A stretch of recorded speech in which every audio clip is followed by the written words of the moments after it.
Thanks, everybody. Sorry for any confusion about in-person versus remote. I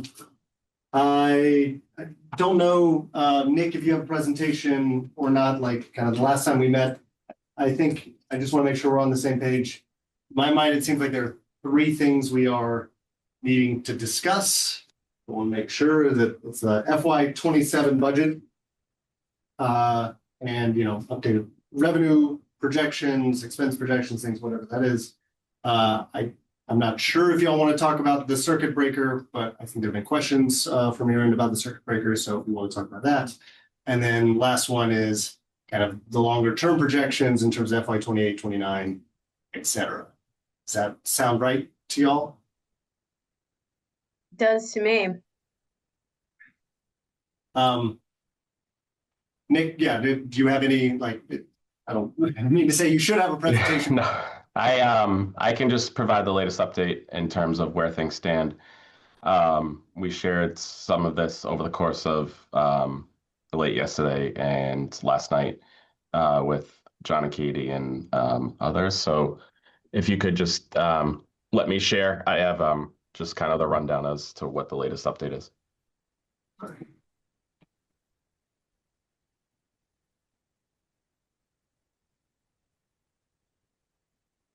Okay, try now.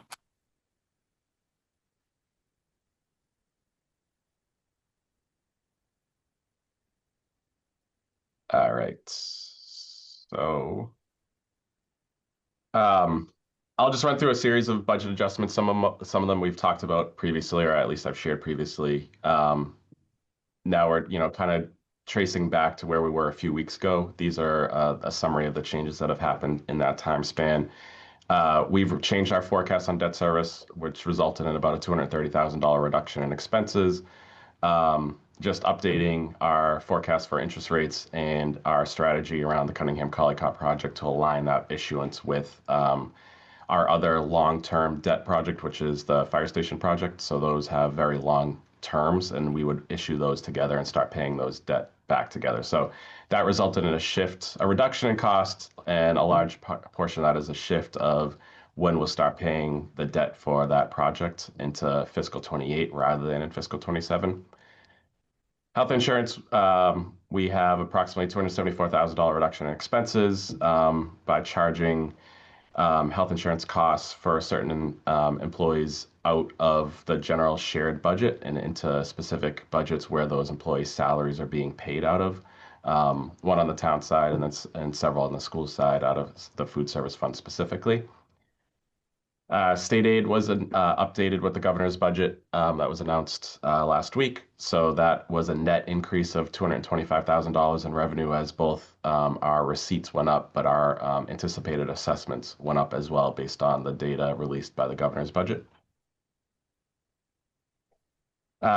This week, one of the things we had talked about that we were waiting on was our large commitment that happens this month for motor vehicle excise tax. It is the biggest of the year, and before we felt comfortable in adjusting any of our local receipt forecasts, we wanted to see where that commitment came in. And the good news is that the commitment came again ahead of last year's commitments. So we feel comfortable with revising our motor vehicle excise tax forecast up by a total of $440,000. So it'd be an even forecast of $5 million for fiscal 27. We also feel comfortable increasing our penalties and interest account by $60,000. And then on building department fee revenue, we actually feel like we should dial that back a little bit. Fiscals 22, 23, 24, 25, and this year have all been driven, very healthy building department revenue years. The one change we're anticipating in 27 and beyond is that these large projects that have been permitted over the last several years have largely already come in and paid their fees. So we don't anticipate a single large project in 27, unlike in the prior 4 years, which really carried that building department revenue significantly higher, just with the multifamily projects that are going on. One of those large projects can be hundreds of thousands of dollars of fee revenue alone. We also revised our general insurance budget forecast. We don't have our official renewal yet, but at this time of year, we usually get a little bit of an adjustment, and we feel comfortable reducing that budget by $80,000. Um, and we'll have a final renewal not until March, but this is usually the number we went with. So this budget is actually decreasing year over year from fiscal 26 to 27, as we've had some savings on that front, which is good news. The operating budget stabilization fund, we did talk about increasing our withdrawal from that. So I'm proposing that we put $1 million of free cash into that fund and then pull that out over the course of 4 years. So that is a $235,000 increase in revenue in fiscal 27. And then lastly, this is, one of the items of conversation that has consumed a little bit of time for everybody, but I just want to kind of explain our perspective on this, and my view on this is that, I propose that we'd also contribute $500,000 from free cash to school reserves, and I leave that reserve to be determined. And, our thinking was that the schools are, approaching this year, the 27 budget, trying to build reserves, and, the town can support in that effort and contribute free cash to build reserves, just as we would contribute free cash to our general stabilization fund to build reserves. And especially thinking that if that would, decrease the pressure on the school operating budget funds in fiscal 27. So, if the schools wanted to increase usage of circuit breaker, we would be able to provide some free cash into a dedicated fund, sped stabilization fund as an example, to support that effort. The Department of Revenue, I did check in with them at the Mass Municipal Association conference a couple of weeks ago, and the town can't appropriate money directly into circuit breaker, and I know that's the primary reserve for the school department. They immediately offered up the sped stabilization fund, which we've previously talked about, but that's the concept in terms of this additional $500,000 appropriation, and the purpose being, let us help build reserves, and maybe that allows you to reduce some of your operating budget expense, or increase some of your operating budget expenses out of those other funds. The other thing I just wanted to flag here, and I believe this information is still a little early to kind of figure out, but just make sure everybody's aware that the 27 governor budget does include a significant increase in money into circuit breaker, almost 19%, and they're supposed to mean it's going to be fully funded for transportation and out of district, so that would increase the reimbursement. I don't think the district by district numbers come out for a while, but I just want to make sure folks are aware of that. So I've highlighted here just kind of what has been adjusted. Local receipts up by $400,000. Our state aid is up. Our operating budget stabilization fund is up from a revenue expense perspective. And then just to kind of summarize where that leaves the budget from my perspective. This is a kind of a messier chart, but I'll try to explain it. So as I've kind of articulated prior, my view is that town and school departments should increase by a like percentage year over year. And I'll speak to that more in a moment. Using that approach here would mean that, town and school start at 0% and increase until the revenue is gone. That leaves Milton schools in this proposal for a balanced budget at a 3.76% year over year. Milton town departments at a 3.72%. For town departments, to be clear, that means our level service request, which is at 3.72%, would be fully met. Acknowledging, as you can see down below, under fiscal 27 request and fiscal 27 town administrative balance budget, that leaves a gap in terms of what the school department did request. Getting back to the infusion of free cash into reserves, does that allow the schools some more wiggle room to use some of its other funds in fiscal 27? In my view, that brings the potential net reduction down by $500,000 to a net impact or a net reduction of $550,000. Assuming that you are going to use additional other funds, if we provide additional funding for reserves, that gets the school budget on a year-over-year basis to a 4.5%. If that assumption is wrong, then again, under this scenario, the increase year over year would be the 3.76% number. So that's my view in terms of where the balanced budget sits today. The remaining deficit that needs to be closed is the 1,048, 1,049, as represented here. So in the way I viewed this, again, that we would share the revenue in the way we have in recent years, that would shift the burden to the schools to close that deficit in order to maintain the split that has happened. And I'll just speak to this in a bit more clearly. So the idea is that we put all the money together in a pot. We put all of our shared expenses in a pot. We reduce our shared expenses out. And then how do we split up the revenue that is left? What has happened over the past 10 years or so is that gradually that split has drifted more on the school side than to the town side. Fiscal 17, we were at 66-34, and over time, as school budgets increased faster than town departments, we're now at about a 69 to 31% share of that revenue. So, and just as it shows here, the town departments increased 43% in that duration, whereas school departments increased 65%. So the approach and proposal in terms of revenue sharing was to maintain that 69-31 split that's currently in effect in fiscal 31, to not have that shift even further in one direction or the other. And there's been a lot of talk about town is taking no cuts and the schools are taking a greater cut. I just want to be clear that, when the town departments submitted their budgets, they were doing so under instructions of coming in, bare minimum increases. And they did that. They delivered on that and they came in at a 3.72.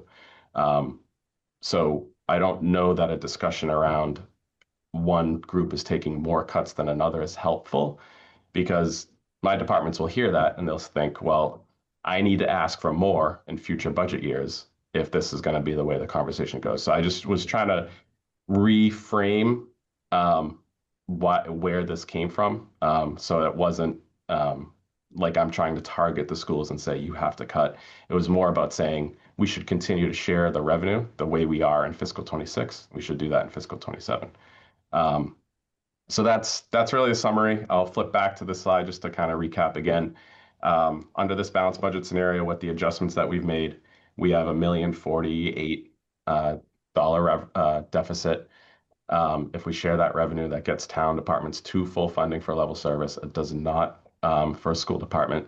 However, in our view, or in my view rather, by injecting that $500,000 into reserves, that gives the schools some greater flexibility to think about how they approach their operating budget offsets in 27. But that is the lay of the land as things stand today. Happy to take specific questions on any of the assumptions here or defer to discussion among the committee members. Thank you. So a question on the two offsets you have represented here. On the first one where it's the off funds offset of 500,000 and gets our reduction to 548,000. Is that 500,000 the town inputting into the special education stabilization fund, or is that the use of the circuit breaker? Sorry, so I didn't. So what this sheet is showing is that the school department in this scenario needs to cut $1,048,000. That's our gap. School right? department could choose to inject $500,000 under other funds offset to bring their net reduction to 548. Yeah. So yes and no. So the $500,000 in stabilization or school reserves is separate and apart from that. We're just saying we would give you the $500,000 schools. You can choose to inject other funds to offset your operating budget as a result. So would the schools be taking it directly from us? We'd be inserting that to the schools, or is that them taking it out of the circuit breaker and then we sort of reimburse that? Oh, sure. Sorry. In my view, I think the cleanest way to do this would be that $500,000 would go into a SPED stabilization fund. Okay. That money could be accessed with the approval of the select board and school committee in fiscal 27 if necessary, and that could be the $500,000 offset right there. Alternatively, that money could remain untouched in fiscal 27 to be a reserve in future years, and the school department could offset its operating budget from circuit breaker or other revolving funds accordingly. And the second 500,000 that gets essentially erases the gap, that second 500,000 would come from the circuit breaker? No, there always remains this $500,000 deficit. Sorry, we don't get to zero. We don't get to a 5.2% increase year over year. At right now, where things stand, the largest, I think, increase potentially would be that net increase of 4.45%.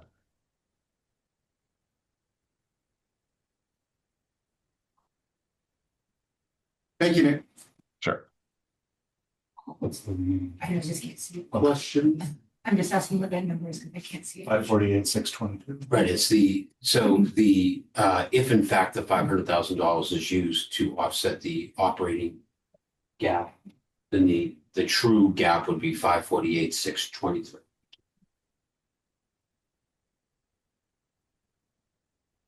Correct. Thank you. Sorry if that muddied the waters at all, but And I think what we've talked about this before, the technical piece of having that 500 go to special education costs and or be flexibly used if needed. We talked about the need for maybe another way to have that done other than going into the town schools account would be a less flexible. We would be less able to access that in a flexible way. So generally speaking, we would prefer a technical approach to that, but we understand why you would want to separate it this way, given that we have to figure out a technical challenge of how we could incorporate that into the school budget. And my second question was, that 500 counts is not one-time funding in the sense that it doesn't add to our base moving forward. no, my view would be the appropriation at town meeting that serves as the school committee's base budget would be the 75,613, which reflects the full $1 million reduction. Thank you. And to your point about, the appropriate location for this $500,000 to be placed, as we've discussed, I'm a little agnostic to that. I don't know that I personally have a strong feeling on where and how it's managed. I think we just have the municipal finance structure that we have to work within. And if there are alternatives that work better for schools, obviously we're open to hearing that. And that's why I put the question to DOR in terms of a direct contribution into circuit breaker. Thank you, Nick. And also on behalf of the work over the last month, I appreciate this number going from 2.1 to 1. And I appreciate the $500,000 to support the revolving account, especially related to special education. It's been less than a month than the last time we met, and I think we've made some good ground, and I appreciate that. No, thanks. And I think we try to express that we had viewed that as the high water mark, and we would hope to reduce that. We weren't obviously sure what that might look like in a month's time. I would say we're probably at a place where it's going to be harder to move this number further in any direction, hopefully. We obviously, and I didn't speak to it, but the biggest concern in terms of our budget overall has been the health insurance costs. We still feel comfortable that our forecast of 10% will be right. But that remains kind of the biggest threat of, downward pressure on the budget and as a negative pressure. I don't know that there's a lot more room in the next month or so that would make the revenue forecast rosier. I think we've kind of covered what we feel like is out there. But obviously we'll always continue to evaluate these assumptions and provide updates if there are any. Some questions. Nick, the town percent increase, can you confirm what it is? Because I felt like in a earlier presentation was 3.58, and then I'm pretty confident in a more recent presentation was 3.65, and then this one you're showing 3.72. You just confirm what is level service and why is that? I mean, you might be getting some updated kind of budget information, so maybe that's why it's just. Yeah, I think the primary change that happened was we had received notification of employees' retirements, and then that incurs a cost for us in the next fiscal year. So the 3.72 is where we landed. Great, thank you. I think in terms of I want to echo the statement that this is $1 million gap is way better than a $2.1 million gap. So really appreciate it. Work. Y'all looking at all these areas. also take a look at the school department for looking at the nutrition, putting that on the state for increasing the aid, right? A lot of different pieces here. So thanks to all those folks.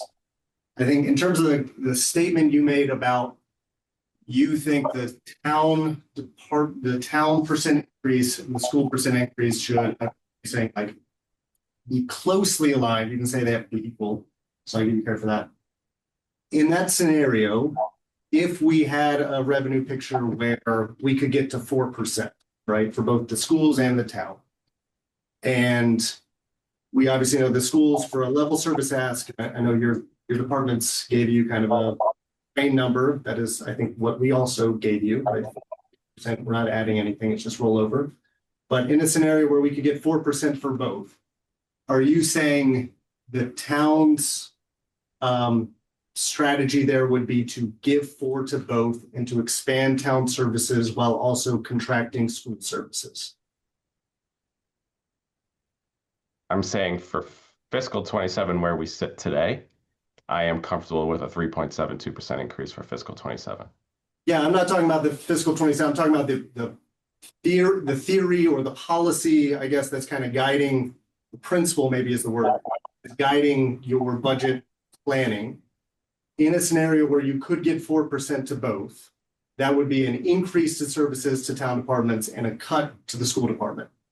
Is that, but that would meet your goal of having kind of equal allocations, and the only way to keep the 69-31 split is to have equal percent allocations year over year, right? That's the only, mathematically, that's the only way. If schools ever increase at a rate that's greater than the town, then that will grow. Interject here, please. Before we go into projecting 28, 29, or 30, and some of these hypothetical situations, can we deal with 27? I think any sort of exercise about what the rise in this department may mean for this other department is not really useful for the conversation we're trying to deal with today. We have emails that have gone out to our parents telling them positions are going to be cut, that we have a gap in our budget for 27. Let us finish that conversation, then have a discussion about 28, 29, 30, and a potential override. We have not really mapped out the growth in town budgets. We've not mapped out the growth in the school budgets. So I think, can we deal with the conversation at hand before we get into the hypotheticals of all the other pieces? I think this has happened in so many of our other meetings. We start talking about this other hypothetical, these other things, and we don't finish the thing at hand. So I think there's $1 million cut here or a gap that I'd really love for us to address and figure out how we're going to deal with that, because that also informs what we will be doing in future years. I'm also going to concur with Member Daly. I think that going forward, yes, we're going to have to, for a number of different reasons, I think we're going to have to evaluate the factors that are built into the town-wide model. We're also going to have to understand what the model is for the schools and how that nests within the town model. But speaking about the rest of the town budget, at this point, I think we've answered some questions about how it's functioning right now, and we can work on how it's going to be addressed in the future. But I'd rather us focus on the schools. Yeah, no, I appreciate that. I guess my pushback on that is from what I'm hearing, right? And again, it's positive information that the number is shrinking, the revenue gap is shrinking. What town administrator is saying, what I think I was trying to respond to, is that this is about as good as we project it's going to be. This is the number. And so the only then I think further conversation is if the select board is saying take it or leave it, then that ends the conversation. We have work internally to do to talk about how do we fill that final $1 million, operating deficit, and which we will do whatever that number is, right? It's what we've been doing. I think the only additional conversation within FY27 is on that town versus school split. And so right now there is a $1 million remaining revenue gap between, for the town as a whole. If we look at us as one budget, there is $1 million revenue gap in level service across all departments. And the town administrator and select board's proposal at this point is that the school department take $1 million, the $1 million that is left. And again, looking to support part of that through a one-time kind of free cash allocation of 500,000, which again, I appreciate the flexibility and the outside the box thinking. But in my mind, the only other conversation there is like, is that the right allocation, right? That the entire remaining amount should hit the schools versus some other allocation, some other division of the numbers. So your proposal is that we would cut further in town departments? Is that what you're saying?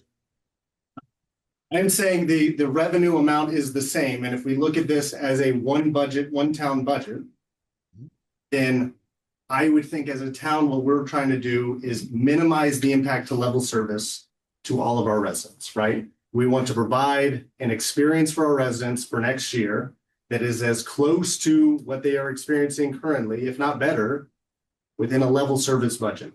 And so I think this proposal is actually separating, again, the town and the schools more so than a holistic view of saying we have a $1 million revenue gap. How do we figure that across all departments, schools included?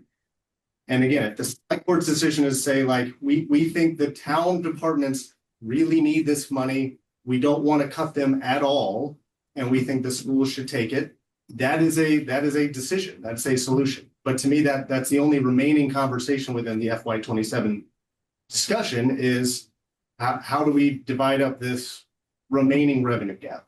Yeah, we don't believe that to be the only discussion left in FY27. Potentially pitching the schools against the rest of the town, or your idea of, oh, another department should take a cut, or the budget is like, the schools have levers that they can pull. We've talked about that. And in your conversation about the changing the 2.1 to where we are in $1 million, we've done a lot of work in that space. I don't think we're not trying to put the schools into a box, but the reframing of this, which you're attempting right now, about making this against the other town departments, I don't see how that's helpful. I'm not sure exactly where you would like us to cut in the town. I think Nick just shared on his slides that there are times, to your hypothetical situation, there were times when the schools grew and the town departments did not. We don't know what that's going to look like for 28, 29, and 30. We haven't discussed the circuit breaker yet, but I know we've had these discussions in individual conversations that the schools have a lever that they can pull. The $500,000 that we are putting into the special education fund, we hopefully come with an offset of the use of those reserves, of the circuit breaker reserves. The schools have not told us if they're willing to do that or not. So honestly, the ball is in your court. The revenue is there for you to close the gap. You have a decision to make on if you are going to use the resources that you have. We can partner in that in knowing what will happen if you use those reserves, but that's the conversation we need to have. Yeah, again, I think you're right in that we need to have a conversation with school finance with this new information about how do we close the remaining $1 million gap, if that is the gap. That's all completely correct, Winston. I agree with that. I don't think my statement was trying to pit schools against the town. I think it's, again, the town as a whole has $1 million revenue gap to provide level service. And so I thought our conversation was, how are we addressing that collectively? I know y'all care about the schools. I know we care about the schools. I know we care about the town. What's the next move? What's the next move necessarily then? It's basically to go and cut and have layoffs in other departments. Because there's nothing else for the town to cut. I have no visibility in the other departments, Megan. Like I'm not trying to tell y'all what to do. I can't tell you that it's a good idea or not to cut in other departments. I don't know. I'm asking if the select board has considered that. We're telling you that that's what it's going to result in. There's maybe like, 100,000 to 200,000 in non-salary spending that has to go to things like snow and ice. Yeah. Is my understanding. That's very similar, obviously, as y'all know, on the school side. There are very few things that are non-salary spending on the school side as well. And again, I feel like part of the problem is, we're having a bit of a semantics conversation about level service.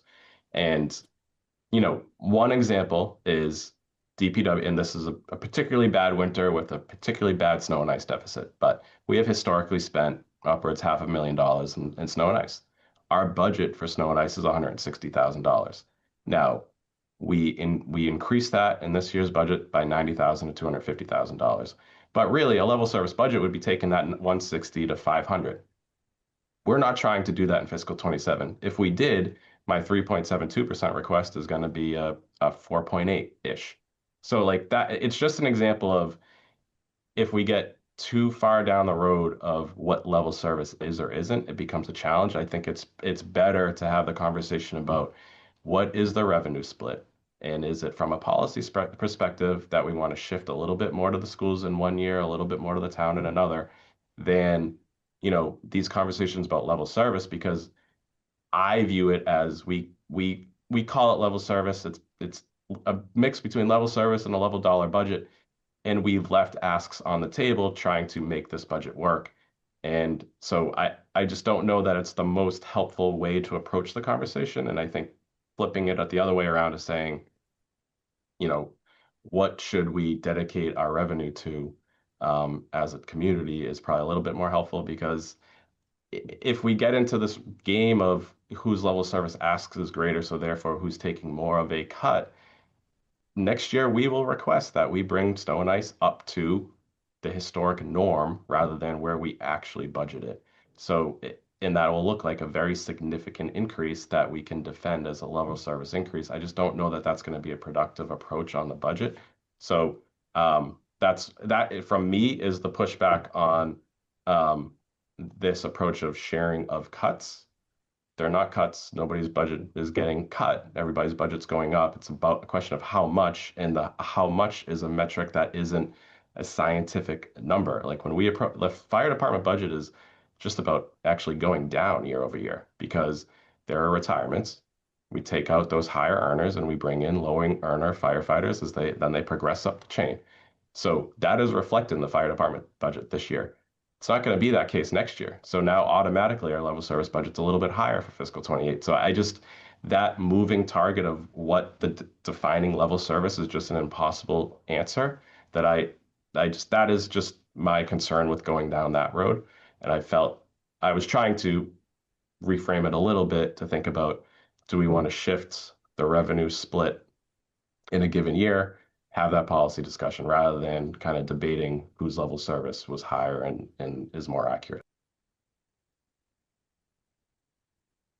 Could I just jump in?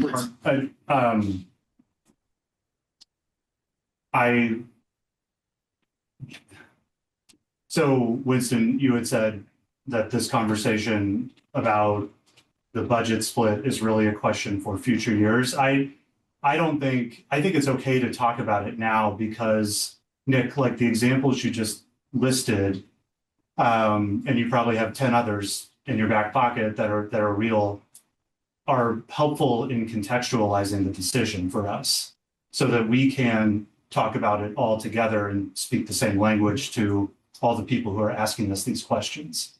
Like the town budget, whatever all those things are, Nick, that you just listed, for me at least, exists a little bit behind a curtain. I don't really know what those are. And so the more that we know about them, the more, and I don't need to like go through the Excel file and like do my own calculations to understand if I agree with them. But like this sort of context that you're providing, Nick, is really useful, just so we all have the same information and can understand the decision in the same way. Yeah. And yeah, I don't think we've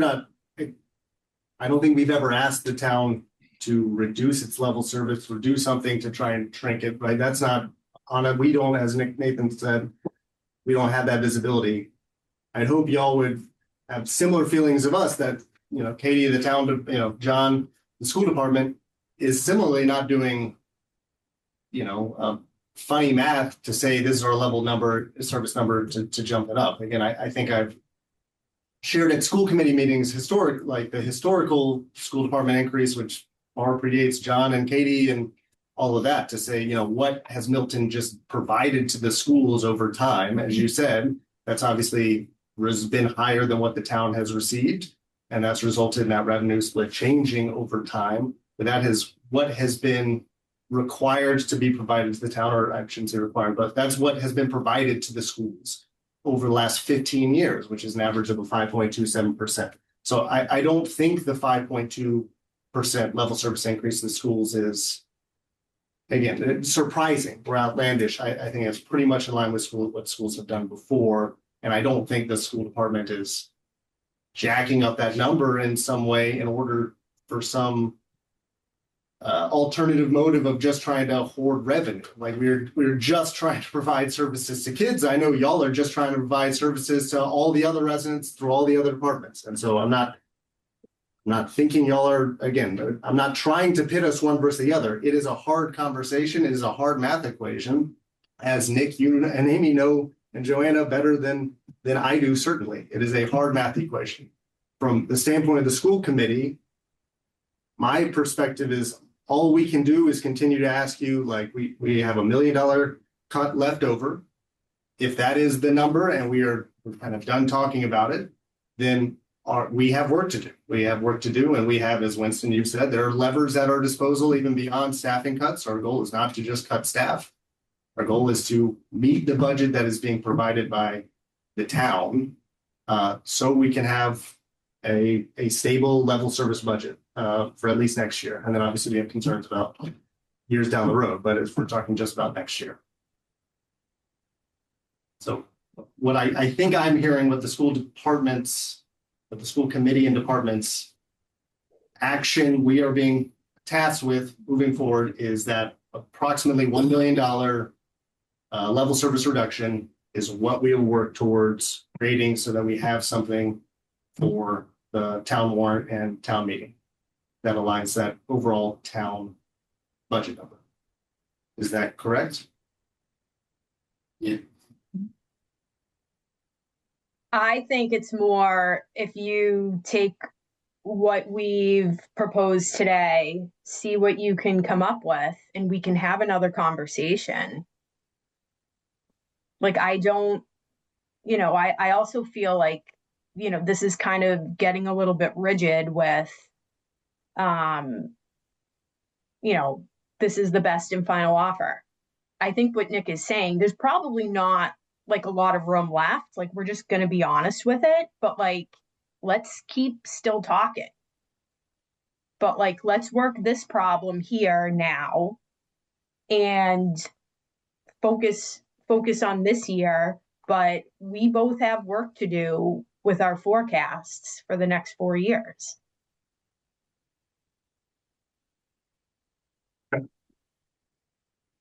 I don't know how Member Daley feels or the town administrator feels, but that's my opinion. I think we probably can't do much more, but would love to get your feedback after some thought. I would not want to leave this call with only this is the gap and we'll get back to you. I would love to have a little bit more of a robust discussion about what that all means.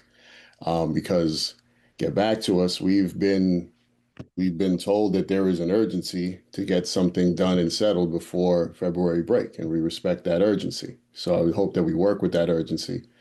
My other point, which is just more about maybe we're all learning how to work together a bit. There's a lot of new faces in different seats over the last couple of years.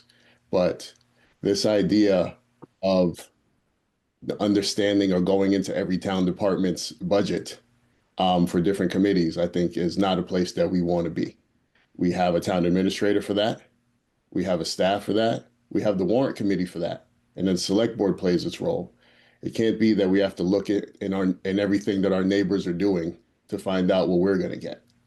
So I would hope that we don't move forward with that idea of looking at other departments and trying to pull things and say, oh, they got this, we got that, or I need to know what the other department is doing, right? The town administrator comes to us with a budget for the town, and it is our jobs to figure out how to make this work. Winston, my point was just that context is useful for the discussion. I don't need to know the details of every single town budget, but just the context that has come up in this discussion is useful. I do have I have a question about the free cash allocation to the special education reserve account. Could we talk on that for a minute? Nick, I have a basic question that I'm probably going to embarrass myself with, and then I have a follow-up question. You said that the DOR rules are that free cash can't go into the circuit breaker account. And I assume that also means free cash can't be channeled into the school's operating budget and then end up in the circuit breaker account. Is that right? No, from a purely financial municipal finance perspective, yes, free cash could be appropriated directly to the school budget, or because the school budget warrant article will say the total and it'll tell the funding sources, and it could be identified that a portion of it is coming from free cash.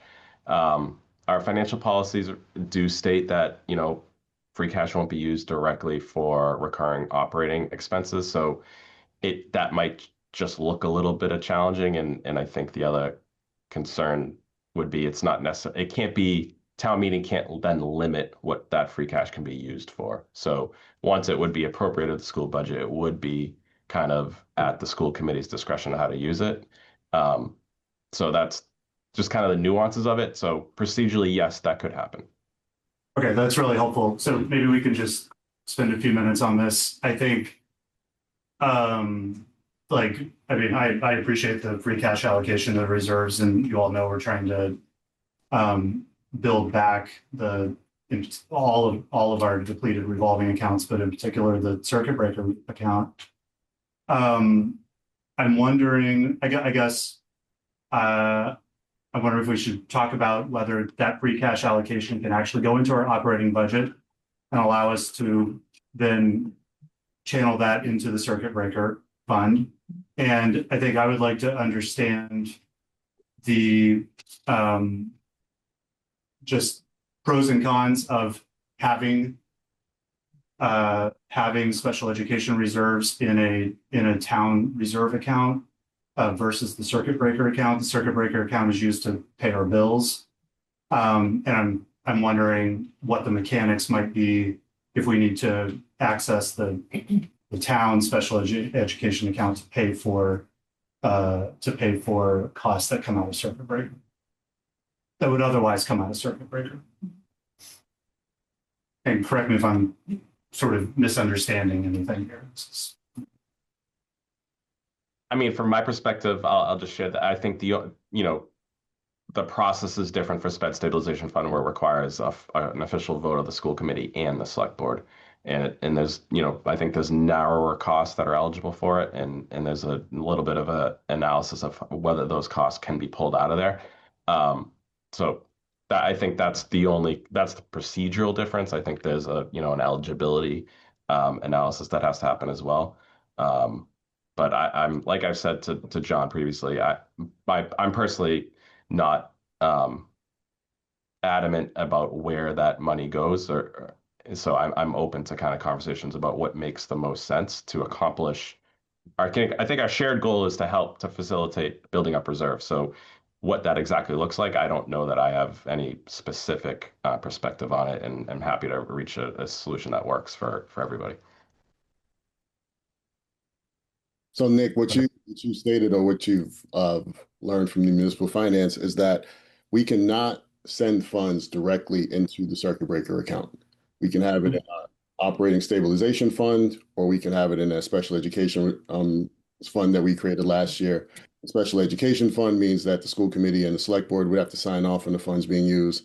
And if we put it in the operation stabilization fund, we cannot use it in repeated years due to our financial policies we just use to fund ongoing expenses.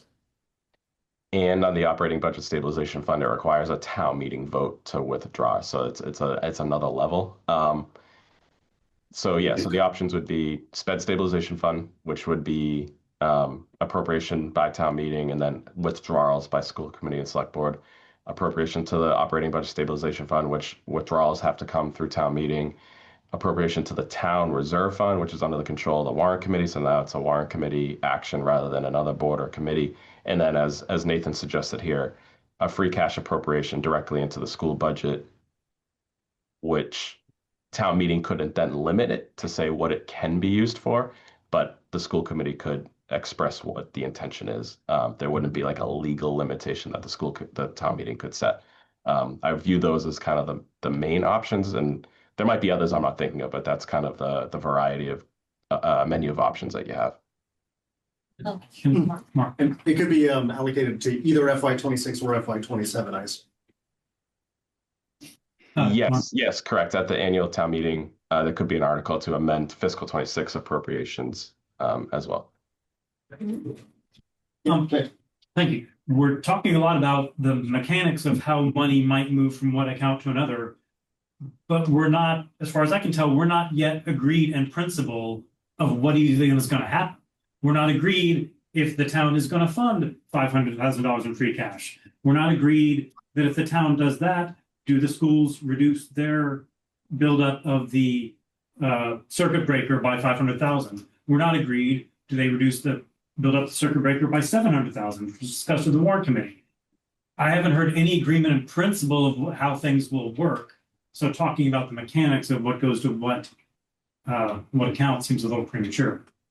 Well, it's not premature for me because I want to just, before we talk about what our sort of revolving account or reserve account goals are, I just want to understand. Like what I saw in the presentation from Nick was there's a proposal on the table to send free cash, $500,000 of free cash into a special education reserve account of some kind. And so I just wanted to maybe first just understand that so we could limit our choices or expand our choices. And then I do think, I mean, we have a goal of building up our circuit breaker account. I think we wanted to put, we had talked about putting like another $900,000 in it next year. I think we have to talk about how realistic that is given the budget situation, obviously, but I wanted to note that. Just on that end, like the one concern I would have about, so again, the need to replenish the funds, the circuit breaker funds or the kind of reserve funds. Nick, I appreciate you naming that, kind of framing at the start that like we're in agreement that needs to happen, right? We've seen what happened to the schools in FY24, saw what happened in FY25. We saw the issues that caused, not just to the schools, but to the town side. We got the message loud and clear from the school committee, from the select board during those, and the warrant committee and the town meeting as a whole, not to speak for 300 people there, but that the schools need to create systems to get their stuff under control. And I think we talked in the lead up to the override extensively on the things we felt we needed to do. Again, a significant appreciation to Katie on a lot of those things, who identified the Special Ed Reserve Stabilization Fund as one of the mechanisms we could put in place. So like we got the message loud and clear that we need to create systems where we can withstand unexpected influxes in expenditures. And again, a significant area of that historically within the town and with all schools really is around special education expenses.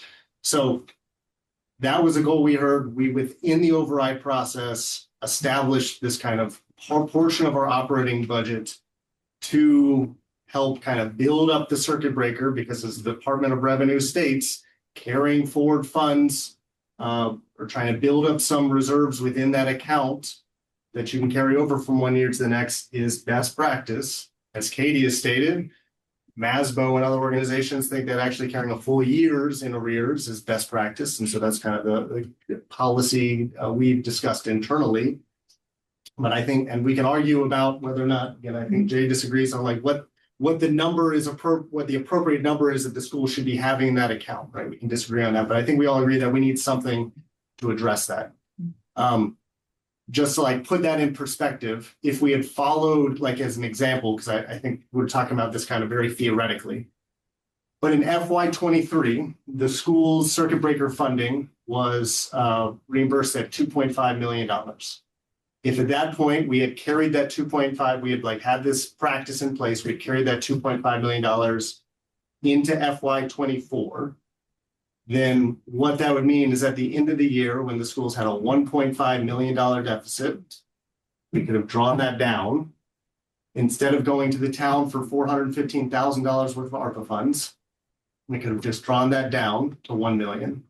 And then FY25, when the school department had a $2 million operating deficit, that through a lot of hard work, and again, hats off to Katie, where we got that down to 1 million, we could have similarly closed that with the remaining funds within that revolving account without putting additional pressure on the town and needing that $1 million free cash allocation, which again, otherwise could have been helpful in other ways to support the override, right? But schools needed it to close the deficit. So like that's just an example of like what we see when we think about the issue we have where we started the year with $8,000 within that account, and like real life scenarios that Milton experienced the last 2 years where these reserves are important. So I just wanted to give that as an example for the framing. And again, I think we can debate the exact number long term. We can debate the exact number we should carry over into next year and what the impacts on FY27 are. I certainly think if we get a free cash allocation of $500,000, that is helpful to our long-term goal, and that might mean that we can reduce, what we were hoping to carry into next year, or increase our utilization circuit breaker. So that kind of long statement brings me to, I think, my question or concern, which is free cash is a one-time allocation. We right now have an operating amount that we are carrying in, which our longer term plan is that allows us to build that over time. If we just eliminated that and brought that to zero and utilize everything within free cash, we have no future ability to build up that account, right? Without the town continuing to give us free cash every year. Does that make sense? Can I add something, Nick, before you answer that? It's to the point we're making about what happened with the override and the mechanisms we've kind of put in place to not avoid another override, but be better prepared for the next override. It's really hard to go back to 23 and know what the conversations were or how that happened with the reserves. But I would challenge that if you kept those reserves for 25, they would have helped you the next year. Those state funds are for your expenses. So those funds that were spent in 23, theoretically, were for costs, right? For reimbursements. That's how they were supposed to be spent. You cannot choose just to not pay the bills you need to pay and just keep the money in the reserve account for when something else happens. Now, maybe what happened was the expenses rose so much in 23, they couldn't be covered, and that's a different issue. What's happened is we've created a special education fund that we have not yet funded. This is the second year. And I think what we're asking for is that fund be viewed as your reserves, because it is a fund that allows the town to have more flexibility. You are receiving the state funds. There are many districts that have in their policies to exhaust all of those state funds every year because it alleviates pressure on their town operating budget. That is the kind of partnership we're trying to work through with the schools. That hopefully, in exchange for us putting $500,000 into the Special Education Stabilization Fund, which is town controlled, and school committee and everyone else, that you will use the state funding and you will have that reserve account. Because as it stands now, if we put $500,000 into that stabilization fund and you do not use the $1 million you have in the circuit breaker, you will now have $1.5 million in reserves. And we would still have that $1 million gap. And I don't think that's something that we would be comfortable with at the select board. So that's the conversation we're trying to have, is that those funds you get from the state are to be used. That is the goal. I've looked at the policies. I'm not going to go and, fact check everything that's happened, but those policies and best practices, there's also a practice where you exhaust those funds and in collaboration with the town, you work out what backfills and what supports your special education costs. And I think that's what we're trying to build. And I thought that's why we created the Special Education Stabilization Fund, so that we had that option. Good thing. I'd like to, I think I agree with what Winston said. His math confused me a little bit, but I think I agree. Now I want to get back to the last sentence you said, Mark. Mm-hmm. I agree with that sentence, but I'm looking at it from a glasses half full point of view. You said, if we spend no recurring funds on, I'm going to use the wrong term, but building up the circuit breaker, then we'll be dependent on free cash every year. I agree with that, but again, I'm looking at it from glasses half full point of view. So we all agree one-time cash shouldn't be used for recurring expenses. I would say the opposite is also true. When you can, recurring funding maybe shouldn't be used for one-time expenses. And what you said about if we rely on free cash, then next year we're hosed unless there's free cash. I would say on the town side, there are 1, 2, 3, some number, 2, 3, some number of stabilization funds. And those funds get money in years when we have free cash, and they don't get money in years when we don't have free cash. And I would like to view this situation, whether we call it the circuit breaker account, whether we call it the special education account, this situation as a whole in the same way. In the years when we have free cash, I'd like to, next year, the year after, we have free cash, I'd like to put money towards that. We don't have free cash, we don't. I don't see that as a bad thing. That's exactly what you said, but it sounds like you see that as a bad thing, but I see it as a good thing.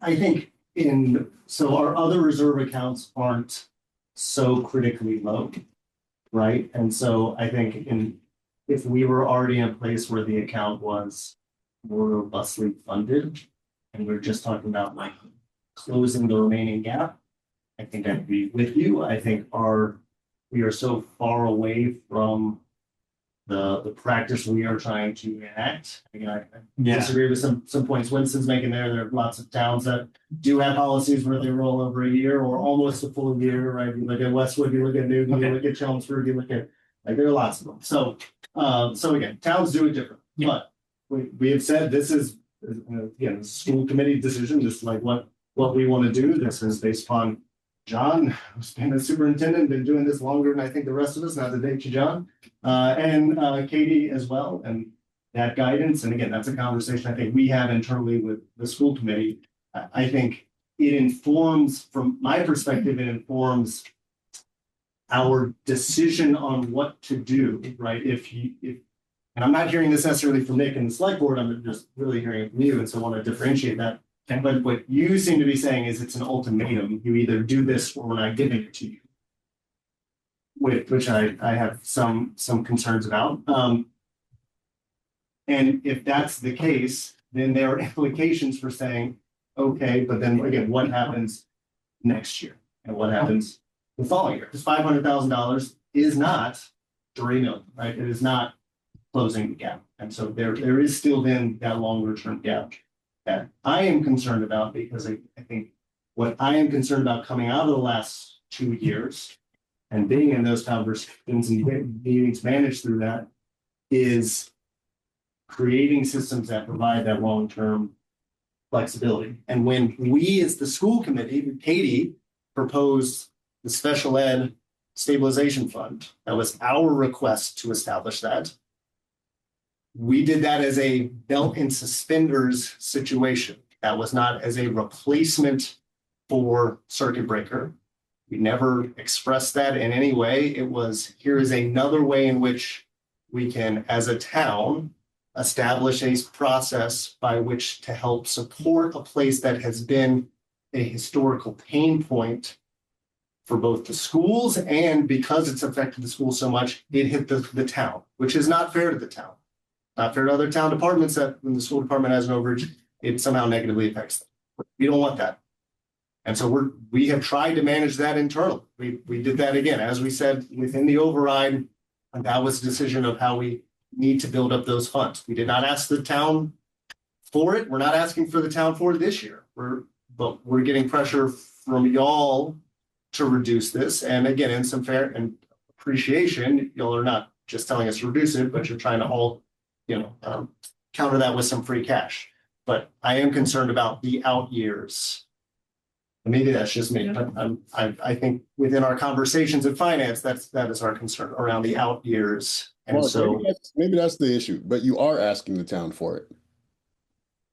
we're not asking the 100,000. Into a stabilization fund is town funds. And Sorry, say that again. $500,000 into the stabilization fund is town funds, right? Any Into the discussion, special ed stabilization fund? any discussion around rebalancing what town department, whoever gets what, that is asking the town for the money. What we're asking you to do is use the state funds. the town does not have to go into its operating budget. I understand, especially coming off of the override, the hesitancy to use the funds. But saving now for some tragedy in the future only hurts us now. I think that's short-sighted, Winston. I disagree. I think that's short-sighted. Because we can collaborate and work on a way that the expenses to the best of our ability, that we have funds, that if things go wrong, we can use them and back them. But the state funds are a lever that you all can pull at any moment. You can choose not to. We cannot force you to. So I think the idea of an ultimatum, like we cannot force you to use those funds. If you as a school committee decide that you would rather keep the $1 million in reserves, we cannot force your hand to not do that.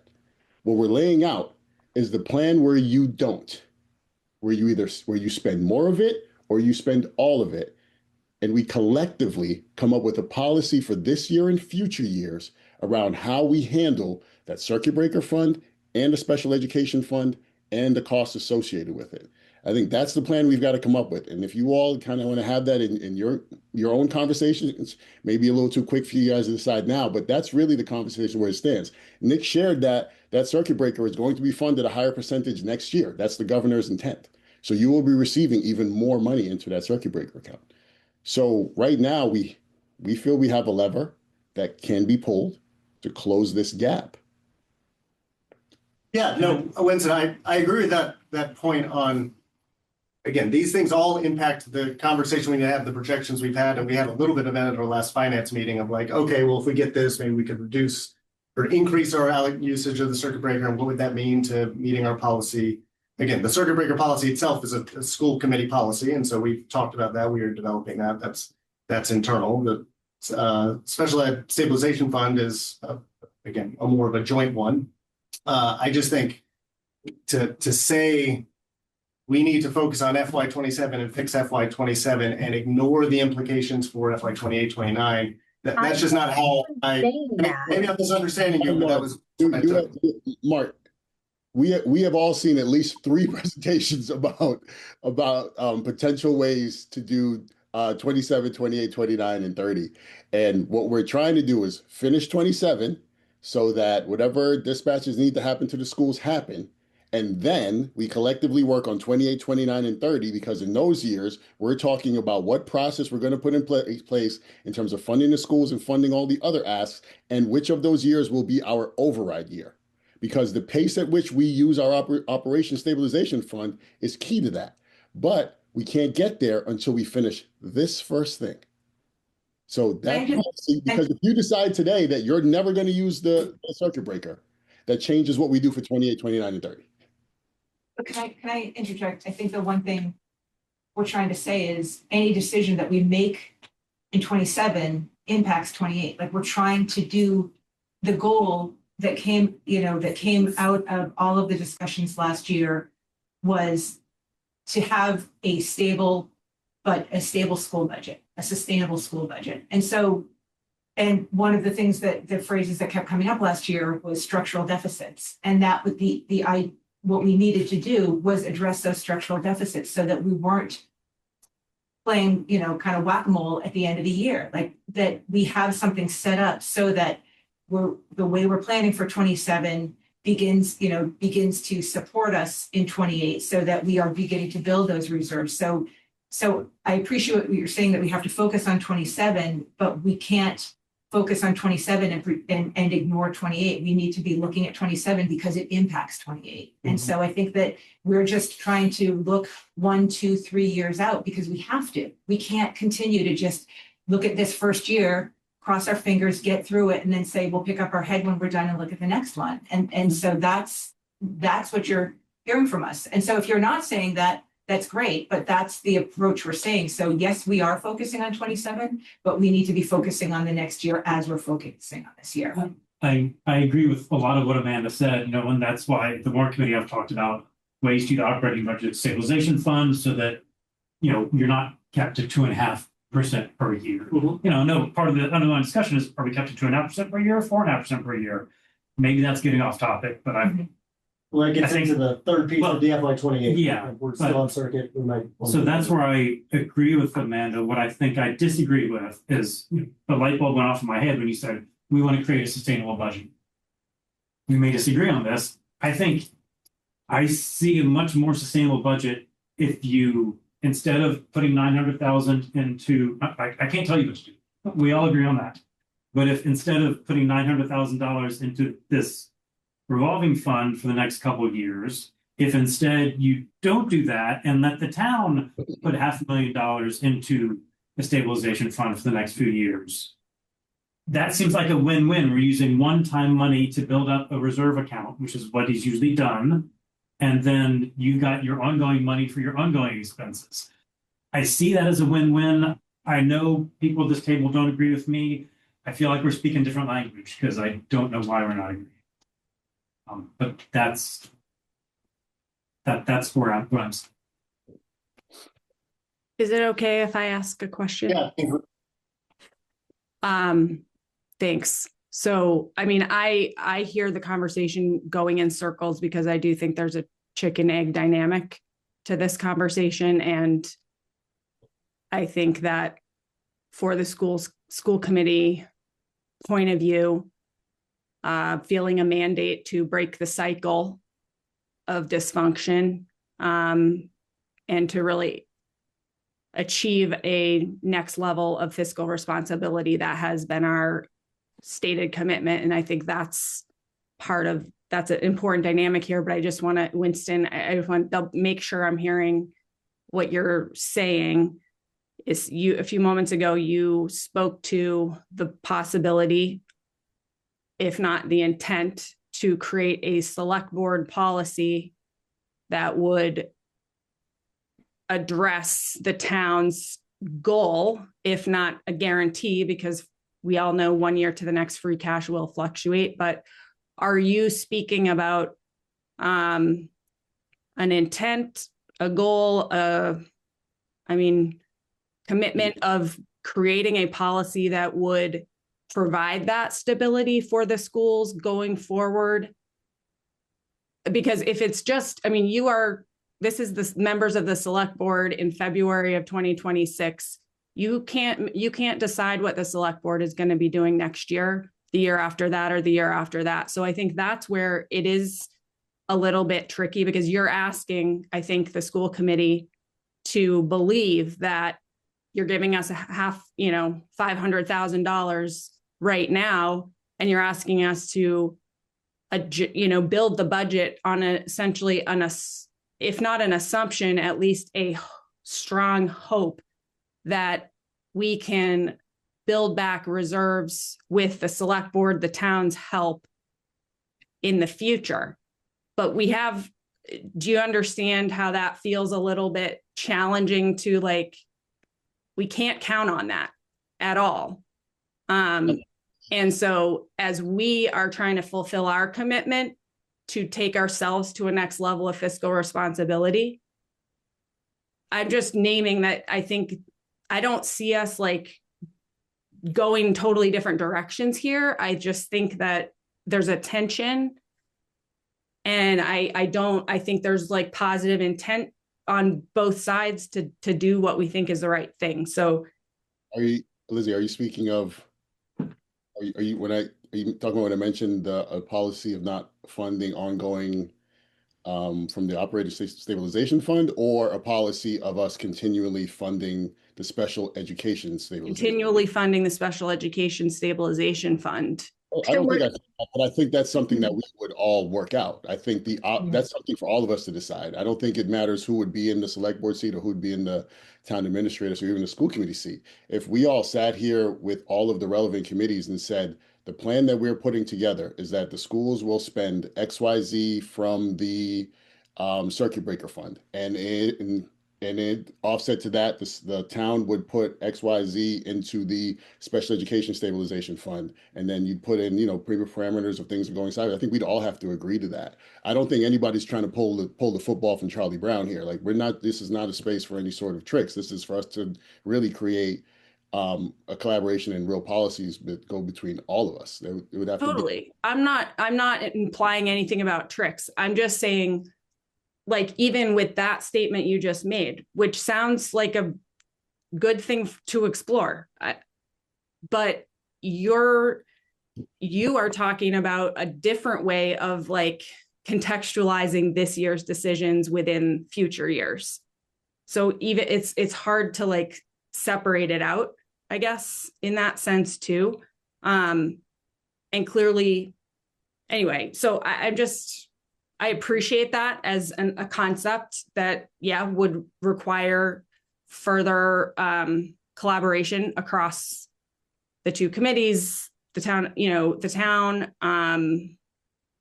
And I think it would potentially provide more. I think there's a lot of proposals that we have on the table. I'm sorry, Megan, I see you have your hand up. I've been talking way too much. No, so I think I just wanted to add, what I think I'm hearing the discussion move more toward now is a conversation on how quickly the reserves, like how can we collaborate to build the reserves at a sustainable pace for both the town and MPS.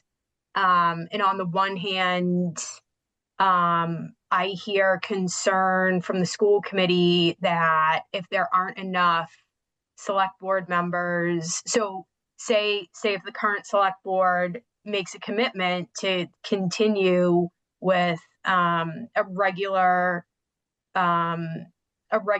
commitment of funds to the school's reserves, that might not be there in a few years, but if you are able to hang on to more now, you're asking for it right now. The thinking is maybe ask for it now because you may not be able to do it in future years on like a regular cycle. And I think the challenge that, I don't want to put any words in Winston's mouth. Like the challenge that I have is, how do you dig into other town departments and potentially ask them to lay off staff when the school has a big reserve, or the beginnings of a reserve that you do need and that we do want to help you develop. But that is a really difficult thing to ask us to do. So I think if I could look at it differently, I don't know that we're saying that. I think the way we're originally talking about it is that it's built within the school's budget, ongoing budget, to build up those reserves. We're not, the original way we're talking about it is it's within our operating budget is that we are then building up the reserves. So we're not asking for anything of the town. So that what we're saying is, by doing this, we're self-sustaining, for lack of a better word. And so we are building our budget in a way that is responsible and that will allow us to build up those reserves without asking the town for any funding.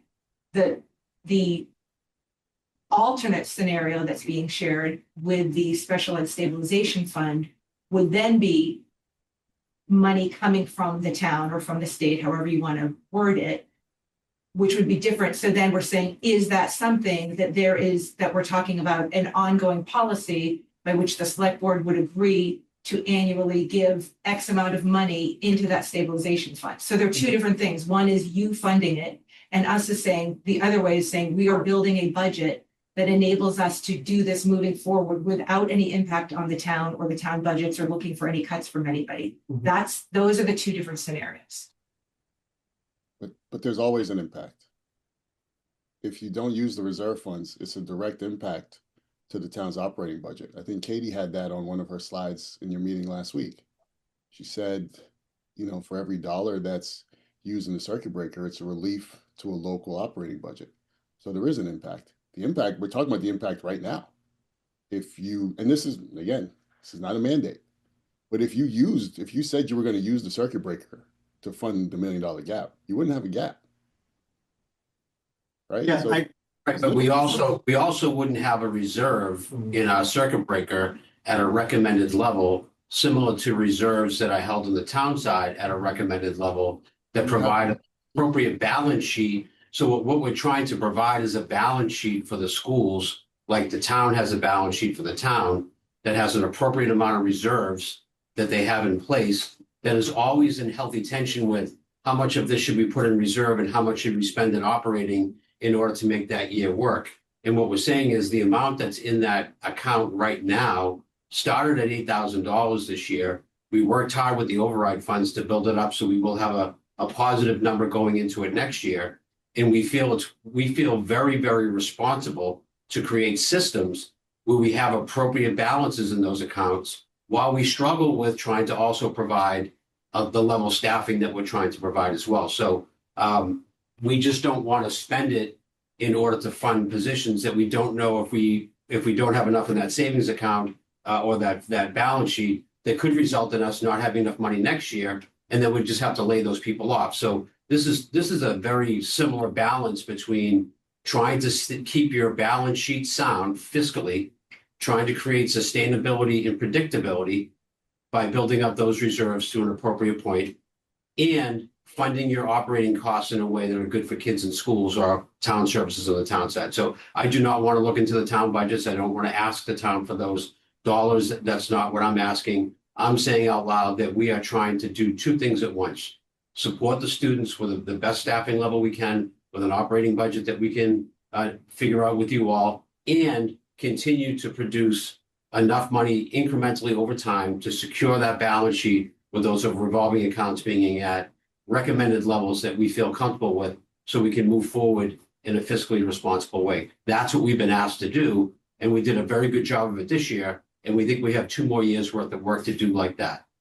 If we chose to have it all go into the other account that's at the select board school committee level, it has restrictions as to how you can access it, not just the votes that have to take place, but the conditions under which you can access it, which makes it restrictive in nature. So we're trying to do this in-house, like a lot of districts do, have those levels be at appropriate levels, and try to support our override, our operating budget in a sustainable way. This is a healthy tension that we'll figure out. I appreciate the $500,000. The number in that account should be somewhere between 2.7 and 3.1. We're building up to that point. And we will always struggle with the decision of whether we have to add funds to that account or add teachers or educators, or actually lose teachers or educators. That's something that we're always going to struggle with because this will never be perfect. But we're willing to take the work on. We're willing to make these decisions.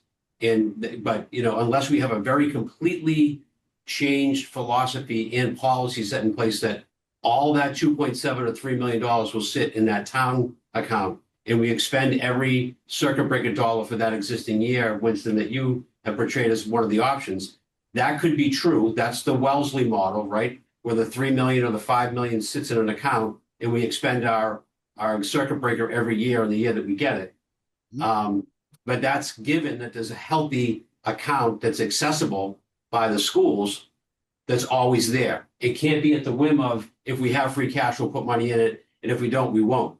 That's the worry about having that account being the sole anchor when we have to do planning out for 3 years. So my preference would be to have that account be incrementally supported over time and continue to do what we've been trying to do this year and next year in order to build that up. The $500,000 that's offered is genuinely appreciated, and I think could end up in that account in a way that we continue to build it up a little faster. And when we get to that number, and we can just then have that number in place, whatever that number is that we agree to, 2.5, 2.7, 3.1, then we can begin to use our operating budget more flexibly. But we have to get those savings accounts, those balance sheets stable before we can actually do that. This is a 3-year plan. And we do always look 3 years ahead. And I always look 3 years backwards because I'm learning from the 3 years that we just had. And I'm trying to project that learning forward into the next 3 years of our budgeting. So I understand both options, and both options have merit. But as the person in charge with Katie to make sure that we end solvent every year, I would prefer that budget to be managed by the school department. Well, I would if that is going to be your decision, and if that is going to be your policy, I would like you all to share that with everyone. That is the decision that you've made, and that is how you'd like to go forward with the reserve funds and the idea to build back the 3 million and the impact that that has. And maybe we can map that out, but there is an impact to it. And There absolutely is. Oh, yeah. The impact moving forward is that if we continue to spend money on our operating budget without reserves, then we will continue to push this ball down the road and never solve the issue of having a fiscal sustainable budget. That's all. We all have the same goal intended. We might have different vehicles to get there. And I do believe that if we do finish 27 and come up to decisions about how we handle the million deficit plus the 500, the absolute best conversation moving forward is what is the percentage increase? How do we keep the proportionality of 69-31? And what do we do with revolving accounts or circuit breaker? How do we want to do that as a town? That's all appropriate conversation for the next 6 months. Question. You all have expressed the goal of getting to 3.1 million, right? Because that's what matches your close to your one-time funds now, even though it's going to increase next year. When you get to the 3.1 million, what do you do with it? Do you just keep it there and then you spend all the amount that year? When you keep it, when you get there, you say to yourself, now I'm all set for next year. I know exactly that I feel safe, that I can budget the next fiscal year and not have to worry about this variability that will impact the school. So when we do that, and just like when we sit at the OPEB or with the insurance that the town has fully paid out the some of the accounts that they have, there were struggles probably in those years where you were trying to get to 100% of paying OPEB or the insurance. I don't know what the account is called. Is it the OPEB? Yeah. Yeah.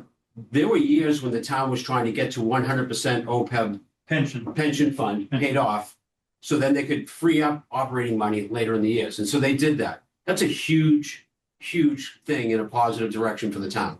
We're trying to get to about 1 year's worth of circuit breaker. That's like us fully funding our OPEB in our school world. That's all we're trying to do. Once we get there, then the other revenue will loosen up in our operating budget, then we'll be able to do more things with our operating budget. But we are only trying to, if we can give an example that's not apples to apples, pay our OPEB in 100%, and we're trying to get circuit breaker to be that healthy balance, so then we can work our operating budget differently after we sustain that for a certain period of time. Well, you get to 3.1 in 3 years, and then every year after that, you spend all the circuit breaker money. You spend a prior year, because again, we're getting a little bit in the details, Winston. I'm happy to sit with you. Yes. I've gone through the details. I know you're not supposed to keep the money longer than a year. So No, we don't. We never would. It's a balance. To 3 million if you can't keep the money year over year.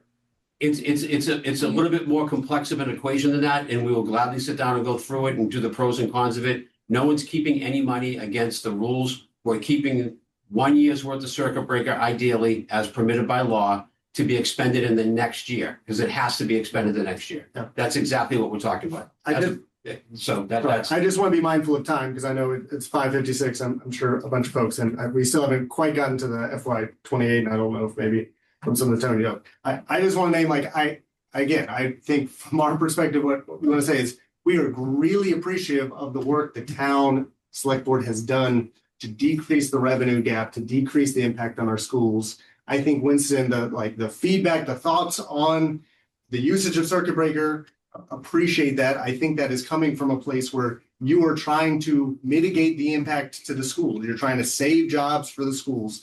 I appreciate that greatly. I know you care about the schools. We all care about the schools. And I appreciate the creative thinking. I think Jay's done something similar. So appreciate it with Jay. I think as John said, the tension here is the balance of what is too much risk, right? How do we hedge against risk within our own department budget versus the town as a whole?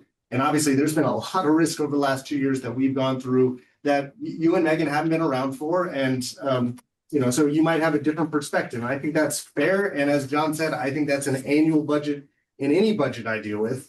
You are balancing those two things. So I appreciate the thought and the care that I know you are bringing to the conversation. I think we are disagreeing on.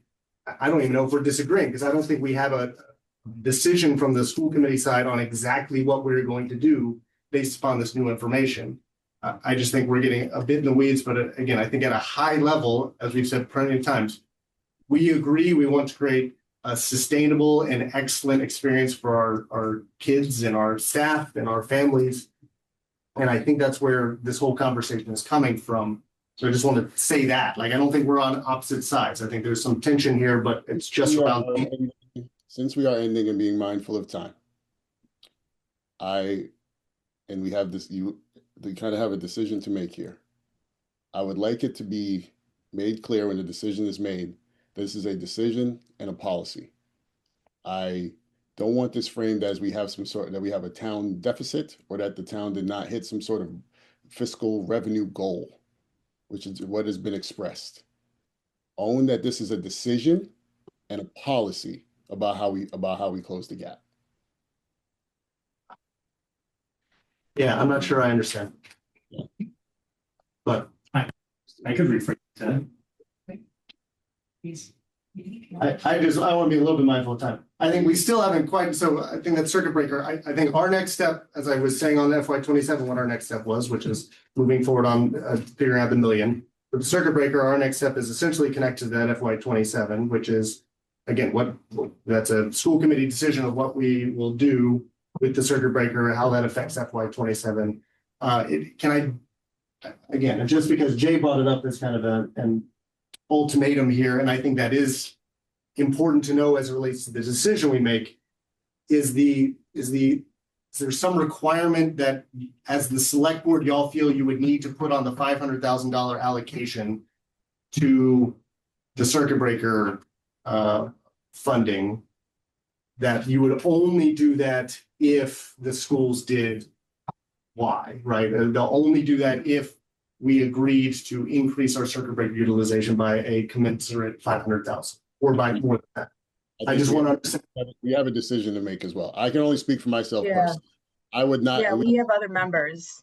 I can speak for myself personally. I would not be comfortable with the schools having $1 million in a circuit breaker, 500,000 in special education fund, as we're talking about people not working here anymore. I would not be comfortable with that. But that's this conversation we have to have also with our other select board members, because that's what the case. You have $1 million in your circuit breaker reserve, and you'd have $500,000 in the special education fund. It's 1.5 million that's not being used. Yes, again, the town has reserve accounts too, that plenty of money that's not being used for rainy day things. And anyways, we'll disagree on it, but that's helpful. If you could get that clarity, again, I think is important to how we think about the decision. So if you could get that clarity at the select board, I would appreciate it, because that gives us a marching order, that gives us information as we finalize our budget. That makes sense. Can I say one sentence? Sure. One person's ultimatum is another person's town and school working together for financial planning. I understand, but I guess the question is it conditional? Yeah. Is the $500,000 conditional on going to the special education reserve? yeah, All these relate to each other here. I think it's just important It's to just know that helpful, if that's, it's not. I'm only good- 1/15 of the, I'm only 1/15 of the warrant committee. I'm asking you, I'm asking. Okay, Select board, okay, because you okay. don't control it. The select board controls that allocation. I think that was just the question. That's fine. It's Nick had said he was agnostic about it. And then we're hearing something, so we just want to know, like, if as we are discussing this, if it's the $500,000 is only in play if it's going to the special education reserve fund, then that's important to know. I think that's just we're just I think asking for that- clarity around that. That's You the know, question. we only have two places that we can place it. It goes to special education fund or goes in the operation stabilization fund. The special education fund is only accessible by the schools. The operation stabilization fund is for the town. The account at the town level is only accessible by the select board vote and the school committee vote. So the four pieces that Nick laid out, I think, are really important. There were four options that he laid out that I think we should revisit. A town account for special education that's accessible under certain conditions in a vote of select board and school committee that right now has no money in it, that would only have 500 in it if we put it in.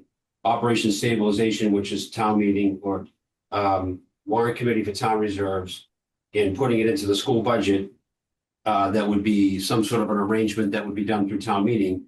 And if it needed to be conditional within that vote to be used for special education only, some sort of a wordage like that Nick outlined. So Nick's 4 options that he offered at the beginning of this meeting, I think is the forum or the options that we need to consider.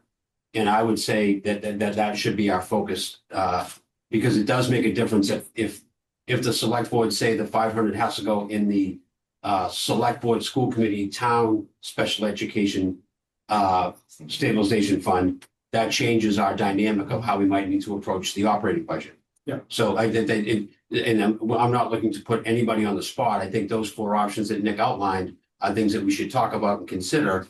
And then the school committee could give their preference and we can begin to have that conversation. But it does impact what we do or what we don't do with the $1 million reduction that we have to make to our staff. It does play into that equation at some point. And we are ready to make those reductions. We'll be presenting those reductions on Wednesday at Finance next week. And we're very thankful that those reductions don't have to be 1.4. The most they have to be right now is 1 million. That's a huge step in the right direction. So we're thankful. And if we can get some insight into how the 500 is going to be used or considered to be used, that will inform our decisions moving forward as well. Megan? So, just speaking as 1/5 of the select board, and we obviously have to go talk to our members. I can say for myself that, I would still be open to that 500,000, going over to the school regardless of the account, but I will not support reductions on the town side if funds are not exhausted from the reserves. Just so you know what my boundary is. You can decide what to do with your staff and your staffing levels, but I'm not going to support moving to the town side of the ledger. Okay, thank you. So I think we're probably at people's available time. I know we have school committee here in an hour, and people might want to get some dinner beforehand. The piece we didn't get to really is the FY 28-29. I know we're talking about that abated budget coordination. I think I just want to name here for the meeting, the concern we've previously raised and raised again is just the long-term projection that Nick's previously shared around the 3% and what that means.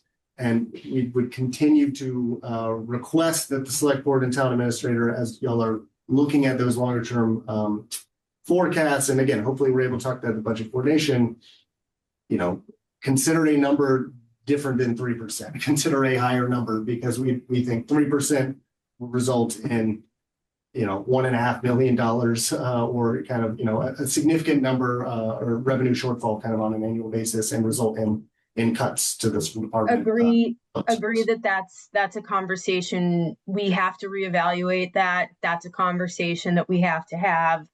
And, in full transparency to everybody listening, that probably means an override sooner than we planned. But I really am interested in understanding the forecast in the years out with that higher rate applied, and actually also understanding what that means in terms of delivery of service, how that impacts students, not just the bottom line number. We need to have better illustration around that moving forward. And I think understanding that and also nesting it within the larger town forecast is critical for everybody to understand.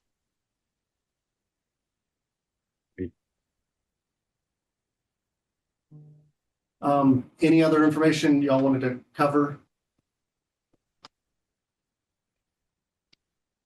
I'm good here. Thank you. And we've had a first run at revising that forecast with different assumptions, and we'll continue to tweak that and be able to share an initial run through with folks next week for the longer term outer years, to your point, Mark.